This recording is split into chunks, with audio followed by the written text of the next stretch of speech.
Thank you, Nina and Ricky. Good evening, everyone. I'm Alma Angeles for NET25 World News. On tonight's headlines.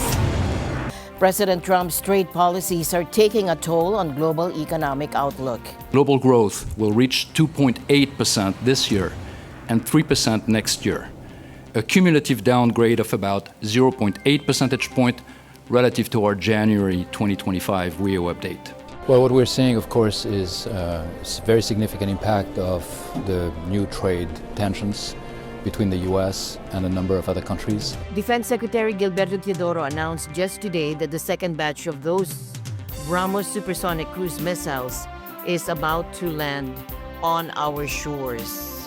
So parating na ito at aming gagawin ang kailangan natin upang mag-amit ito ng sa. And the news starts now.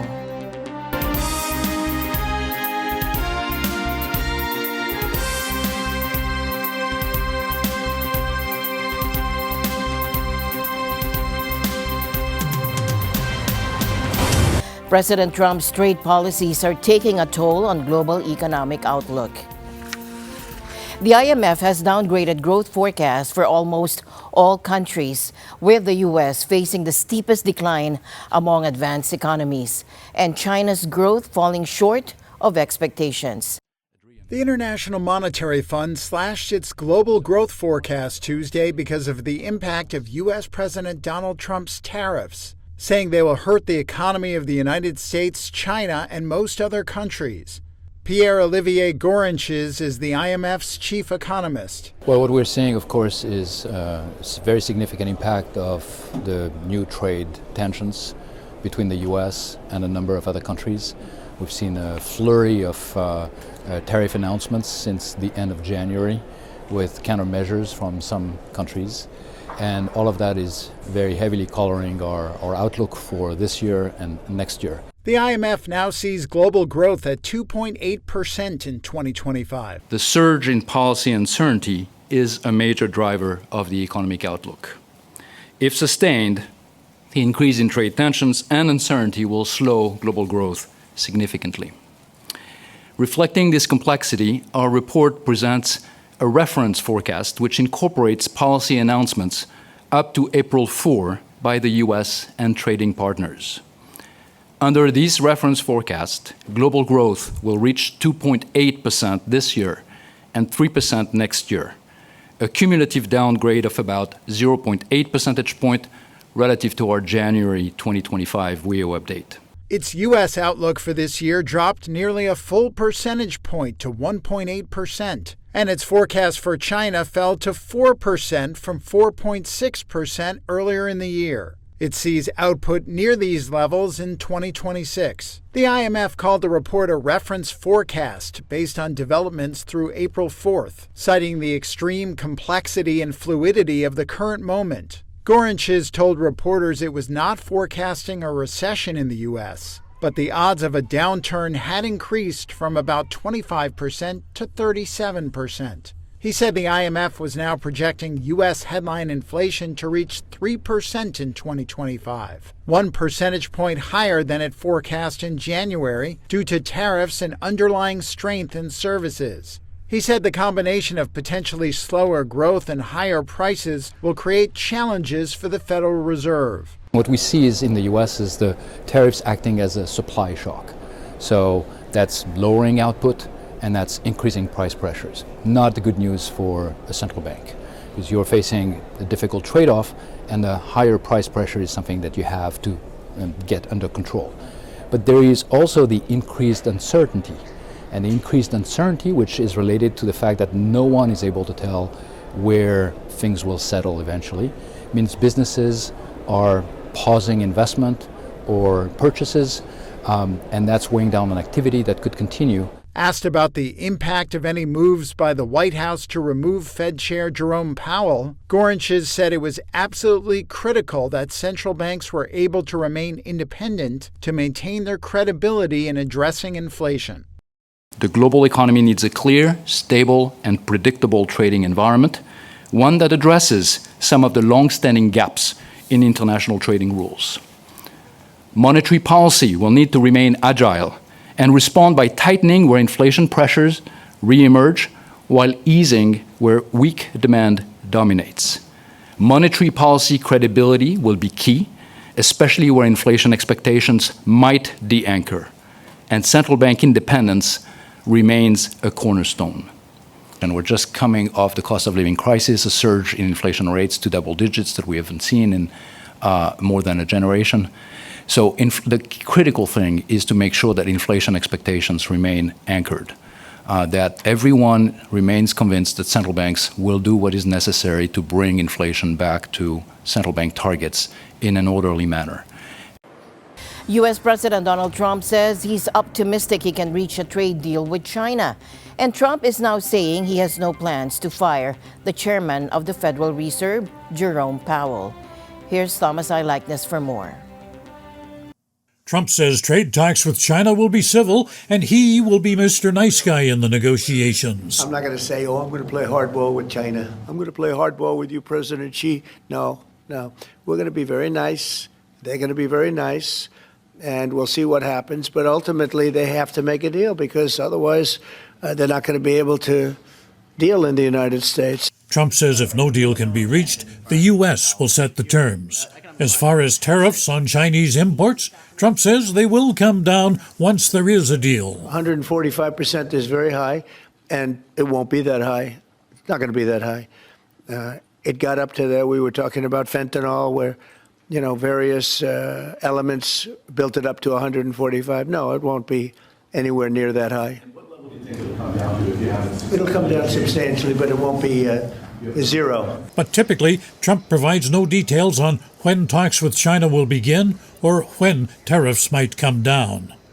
Trump also says he has no intention of firing Federal Reserve Chairman Jerome Powell. Now, just last week, Trump posted on social media that Powell's termination could not come soon enough. Now the president is denying he ever said that. Never did. The press runs away with things. No, I have no intention of firing him.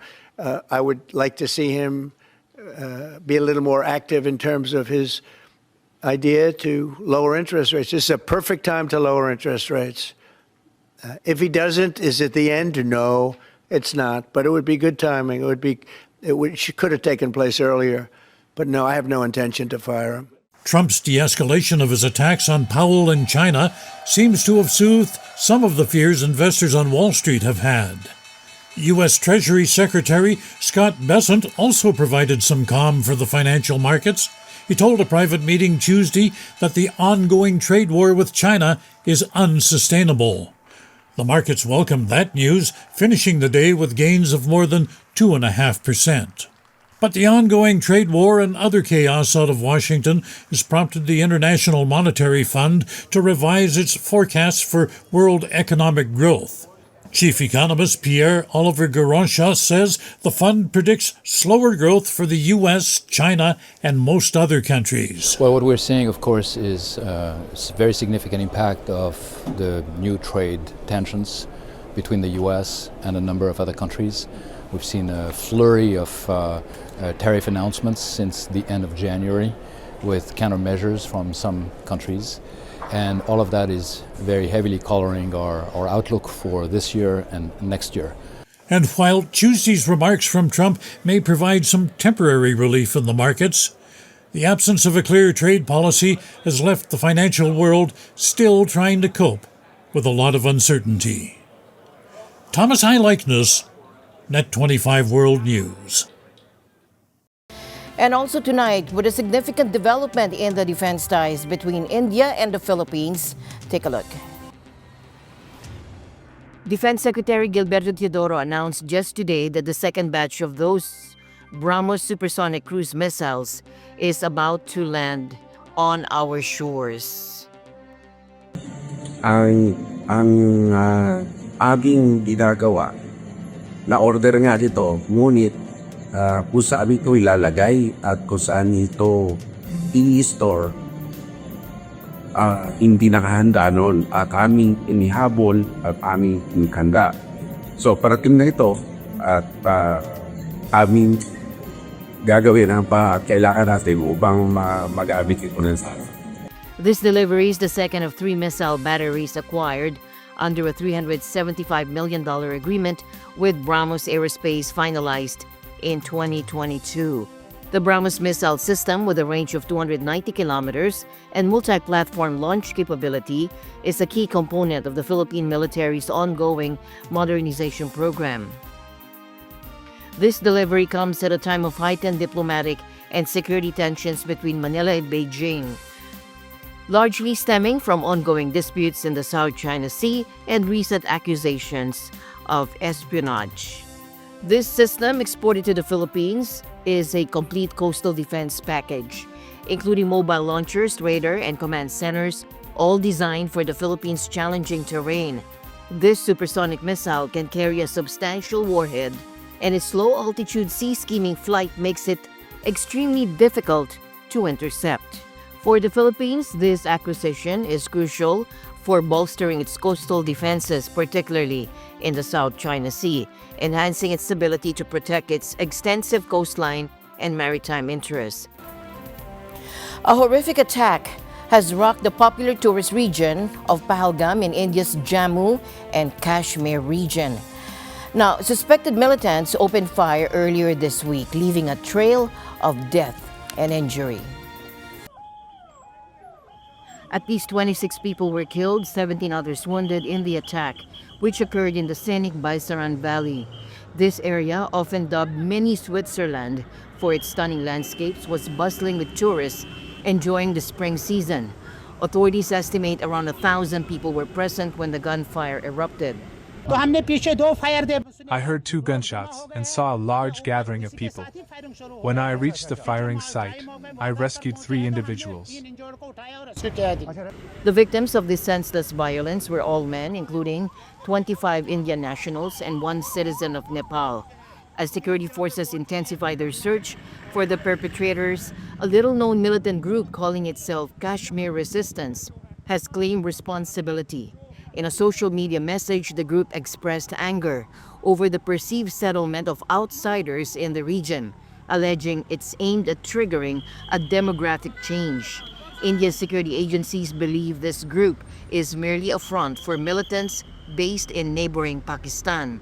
Islamabad has consistently denied India's accusations of supporting separatist groups in Kashmir, stating its support is only moral and diplomatic, backing the Kashmiri people's pursuit of self-determination.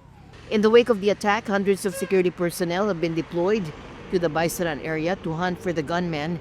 India's Prime Minister Narendra Modi has vowed that those responsible will not be spared and cut short his trip to Saudi Arabia, returning to India today to convene a meeting with top officials, including the National Security Advisor. Meanwhile, Home Minister Amit Shah is on the ground in Kashmir, assessing the situation firsthand. He visited the attack site this morning and met with grieving relatives of the victims, offering condolences and assurance of action. Understandably, the attack has triggered widespread fear among tourists. Visitors are now scrambling to leave Kashmir, and airlines have responded by organizing extra flights to accommodate the surge in demand. India's aviation regulator has also acknowledged the unexpected rush of tourists seeking to return home and has urged airlines to consider waiving cancellation and rescheduling fees for those affected by this tragedy. I do not have words to express how sad and frightened we are. We were supposed to stay in Kashmir for 2 more days. However, we have canceled our tour now and are moving back to Jammu. How can we continue our trip in such a situation? We need to prioritize our safety. We can only travel if our minds are relaxed, but everyone is tense here. So, we can't continue to travel. Authorities have also declared a red alert, so everything has been shut down. The attack in Pahalgam has cast a dark shadow over a region known for its beauty, raising serious concerns about the security of tourists and the potential resurgence of militant activity. The investigation is ongoing and the world watches as India grapples with this latest act of violence in a long-troubled territory. A large wildfire known as the Jones Road Fire is currently burning across Ocean County, New Jersey, primarily in the Greenwood Forest Wildlife Management Area near Barnegat Township. Now the fire has rapidly expanded to over 8,500 acres, and as of Tuesday evening U.S. time, it is only about 10% contained. Here's more. Due to the fire size and threat, mandatory evacuation orders have been issued for roughly 3,000 residents in affected areas including Barnegat, Ware Town, and Lacey Townships. Shelters have been set up at local high schools and churches to accommodate evacuees. Over 1,300 structures are reported to be threatened by the fire. The wildfire has forced the closure of significant stretch of the Garden State Parkway, New Jersey's major north-south highway between exits 63 and 80, and traffic is being diverted, causing severe congestion and delays. Additionally, power outages have affected more than 25,000 residents in Ocean County as Jersey Central Power and Light cut electricity in parts of the area to ensure safety for firefighting crews. No injuries or deaths have been reported so far, but some businesses in an industrial area of Lacey Township have been destroyed, while residential damage appears limited at this time. Thick smoke has degraded air quality, prompting public health warnings in the region. The cause of the wildfire remains under investigation. The region is experiencing abnormally dry to drought conditions, contributing to the high risk of fire. This fire is the second major forest fire in the area within a week, underscoring the challenging wildfire conditions currently facing New Jersey. Firefighters are actively battling the blaze with ground crews, fire engines, bulldozers, and aerial support working to contain the fire and protect threatened structures.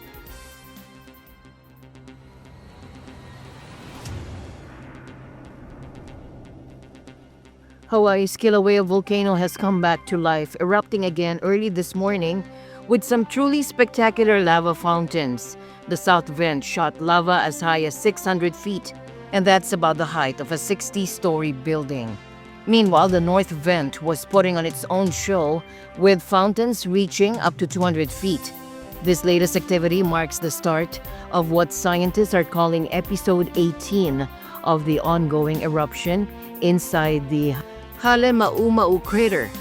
The eruption lasted about 10 hours and poured out millions of cubic meters of lava, covering more than half of the crater floor. The lava started bubbling up just about 1:30 a.m., and by around 3:20 a.m., the fountains were going full force. Along with the lava, there's been a lot of volcanic gas released, and some volcanic glass particles, called Pellus hair, have been falling nearby thanks to calm winds.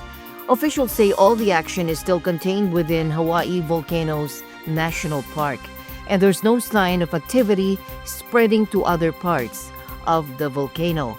The alert level remains at watch, so scientists are keeping a close eye on things.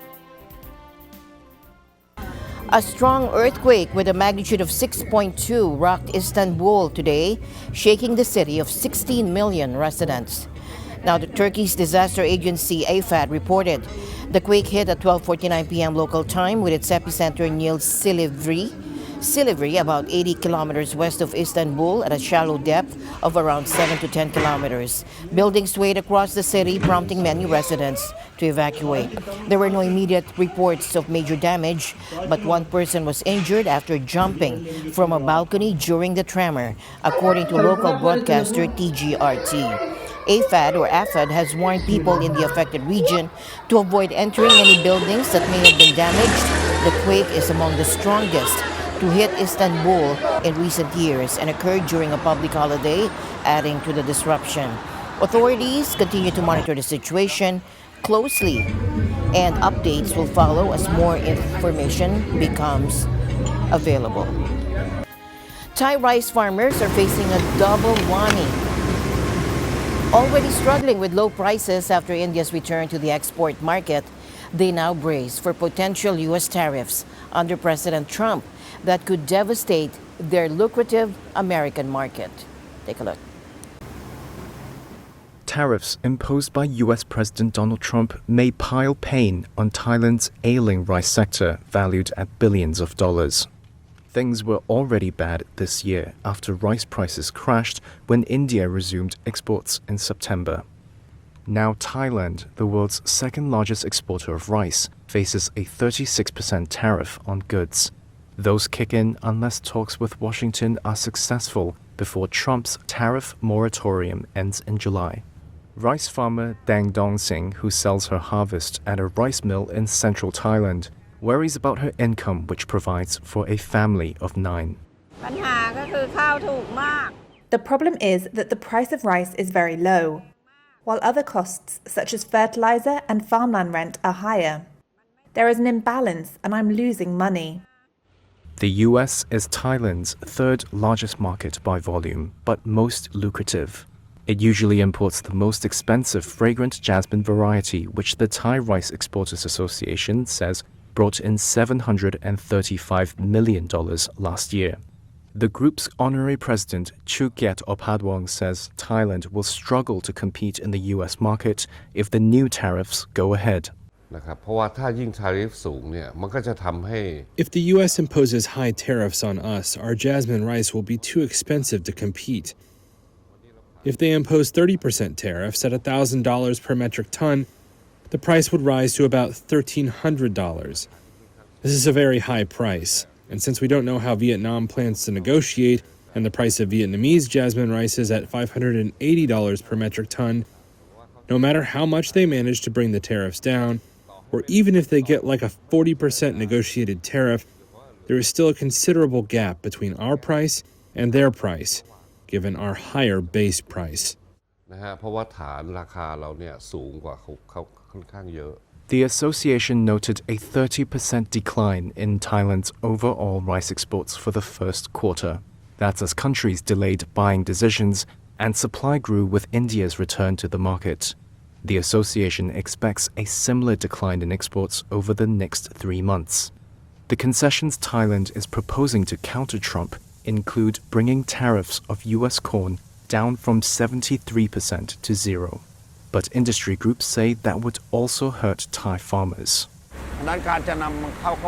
President of the Rice Millers Association, Banjong Tandit Watanagun, says a flood of cheap corn imports could further depress prices of broken rice and rice bran, which are used in animal feed. The industry and farmers are pinning their hopes on negotiations between a Thai delegation led by the country's finance minister and the U.S. For farmers like Deng, their livelihoods hang in the balance and may be jeopardized by decisions made halfway across the world. My children read the news and they tell me, we won't be able to survive, Mum, if things go on like this, with what the foreign countries are doing. In a twist of trade war irony, even Texas-style barbecue joints in Beijing are having to ditch American beef. Punishing tariffs imposed by China have made U.S. imports prohibitively expensive, forcing restaurants to source their brisket and ribs from down under. Take a look. The U.S.-China trade war means American beef, the star of the menu at this Texas-style smokehouse in Beijing, will soon be off the table. U.S. beef is an unaffordable option after Beijing's 125% retaliatory tariffs, on top of an existing 22%. Come May, diners at Home Plate BBQ will be tucking into beef ribs, brisket, and sausages, still done in the style of the American South, but mostly sourced from Australia. Operations Director Charles DePaulette says the switch to brisket from down under is 40% cheaper than continuing to buy American. Once we deplete our stocks of that, we'll be switching fully over to Australian M5. We're pretty happy with it. We still think it's the same taste and quality and flavour, but we've had to switch just due to market pressures and the tariffs. Stocks are low in China and the prices have doubled. Pork isn't exempt either. He says their ribs will soon come from Canada. Even before the trade war began, American beef was expensive, partly because of shortages caused by years of dry weather. Those higher prices were already hard to swallow for consumers in China's weak economy. Local university student Yan says he eats imported beef once every few months because the taste is so good, so he doesn't mind forking out the extra cost once in a while just to experience it. He also says that great flavor isn't exclusive to the US and that he's happy to try beef from anywhere. Home Plate BBQ's experience is being repeated across Beijing's restaurants. That's according to a beef supplier based in the capital who spoke anonymously because of the sensitivity of discussing tariffs. While the $125 million worth of beef the US sends to China every month is a sliver of trade between the two sides, its disappearance in China is a glimpse of what's to come for other goods.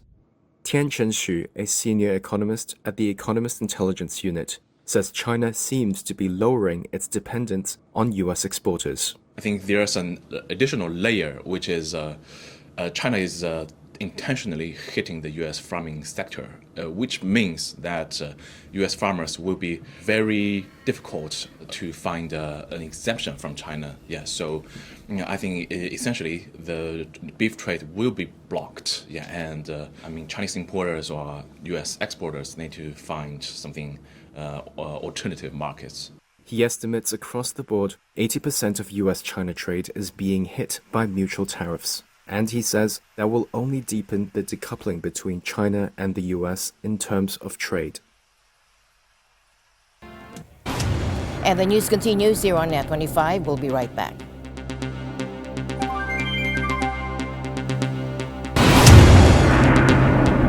Having stumbled in its initial European foray, Chinese EV leader BYD is now scrambling to fix strategic errors. Now, sources reveal that BYD's challenges in Europe included insufficient dealer networks, a lack of local executive expertise, and a delayed entry into the hybrid vehicle market, prompting a significant operational overhaul. Take a look. Chinese EV giant BYD is executing a European reboot. Reuters sources, all current or former executives, say the firm is having a rethink after a series of strategic stumbles. That includes failing to sign up enough dealers or hire executives with local market knowledge. BYD has also decided it needs to offer hybrids in countries still resistant to fully electric vehicles. The executives say it's now moving fast to tackle all such failings. That includes poaching managers from European automakers, in particular Stellantis. BYD is targeting Europe after enjoying a stellar rise in China, where its sales have risen sevenfold since 2020. It's now the world's sixth biggest automaker and has overtaken Tesla as the top maker of EVs. But a protracted price war in its home market has made profits hard to come by and spurred the search for overseas income. The company expanded to Europe in 2023 with bold ambitions. BYD aimed to be the region's top EV seller by 2030. But the Reuters sources say it failed to do its homework before diving in. They say the core mistake was to treat the area as one market, when car buying customs and preferences are actually very different across European countries. Now, some figures suggest its reboot is already paying off. Including the UK, sales in Europe more than tripled in the first quarter of this year. Even so, the firm still has a long way to go. In Germany, the region's biggest market, BYD sold fewer than 2,900 cars last year. China is considering a bold plan to power its future International Lunar Research Station, or ILRS, with a nuclear plant on the moon. A recent presentation revealed this. Take a look. This ambition aligns with China's goal to become a leading space power and land astronauts on the moon by 2030, with its Chang'e 8 mission paving the way for a permanent lunar base.